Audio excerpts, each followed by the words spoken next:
Maulid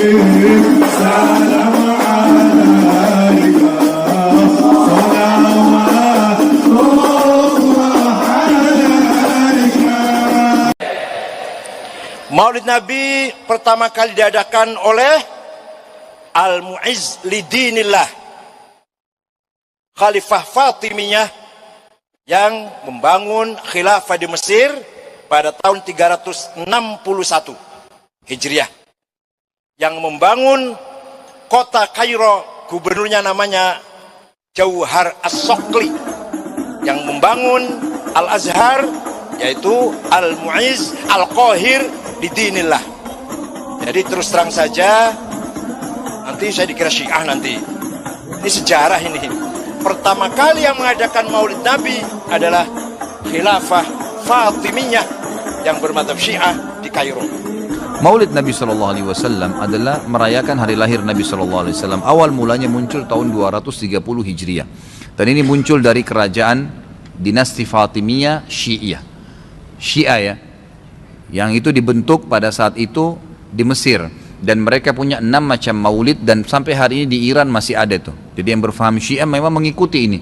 Sayangnya banyak ahli sunnah yang menarik ajaran ini, pemahaman ini ke pemahaman mereka, padahal sebenarnya pemahaman orang-orang Syiah. Dan Syiah ini jelas mengkafirkan sahabat, mengatakan Al-Quran kurang, gitu kan.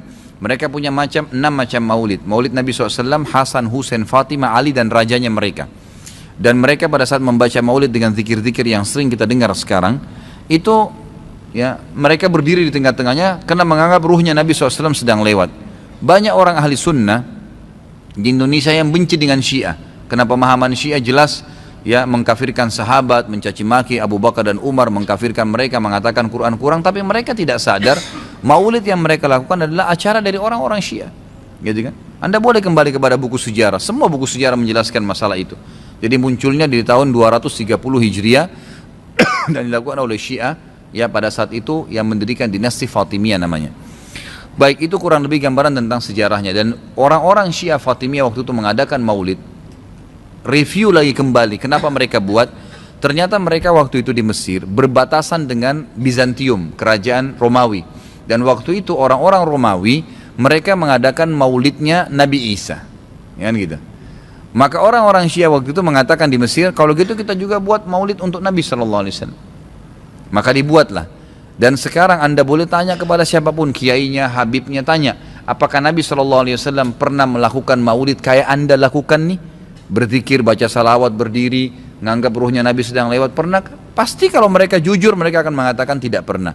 Ditanya, lalu kenapa Anda lakukan? Bentuk cinta kepada Nabi SAW. Bentuk cinta itu harusnya mengikuti dan mencontohi dan melakukan apa yang dicontohkan dan diperintahkan saja, nggak menambah, gitu kan? Karena kalau kita menambah, seakan-akan kita menganggap Nabi SAW masih ada yang belum disampaikan. Para Nabi sudah pada saat meninggal menyampaikan semua.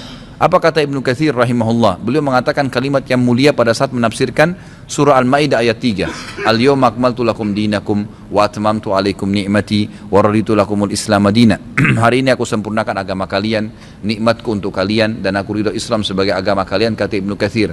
Ayat ini dalil yang paling nyata dan jelas, ya, menekankan bahwasanya Nabi SAW tidak menghembuskan nafas terakhirnya kecuali sudah menyampaikan semua apa yang Allah tuntunkan, dan umat ini tidak butuh lagi tambahan, yang kecil sampai yang besar, yang samar-samar sampai yang jelas, gitu kan. Semua dijelaskan, semua sudah disampaikan.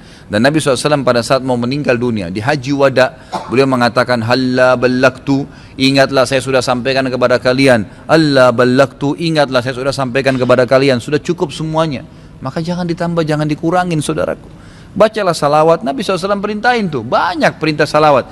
Baca 10 kali pagi, 10 kali sore, zikir pagi sore. Boleh juga dijadikan sebagai zikir rutin kita tiap hari. Nabi SAW perintahkan untuk baca salawat, gitu kan. Dianjurkan untuk membaca. Di hari Jumat disuruh memperbanyak salawat untuk Nabi SAW. Setiap kali disebut namanya SAW. Dalam majelis ini berapa kali kita katakan Nabi SAW, Nabi SAW. Itu semua fadilah, itu diperintahkan, gitu kan. Tapi jangan dikarang secara khusus, karena itu akan menambah. Sekali lagi, saya tidak menyalahkan. Kalau Anda ngotot mengerjakannya, mengatakan ini benar, silahkan, itu hak Anda. Saya menyampaikan apa yang saya ketahui, gitu kan. Saya tidak menyalahkan, tidak menghardik, saya mengingatkan apa yang saya ketahui. Kalau Anda anggap ini benar, terimalah, gitu kan. Karena orang yang bijaksana, orang yang berakal adalah orang kalau menerima, mendengar sebuah penyampaian dan itu benar, lebih benar dari apa yang dia ketahui sebelumnya, maka dia menerimanya. Ya, maka dia akan selamat dari sifat sombong, kan gitu.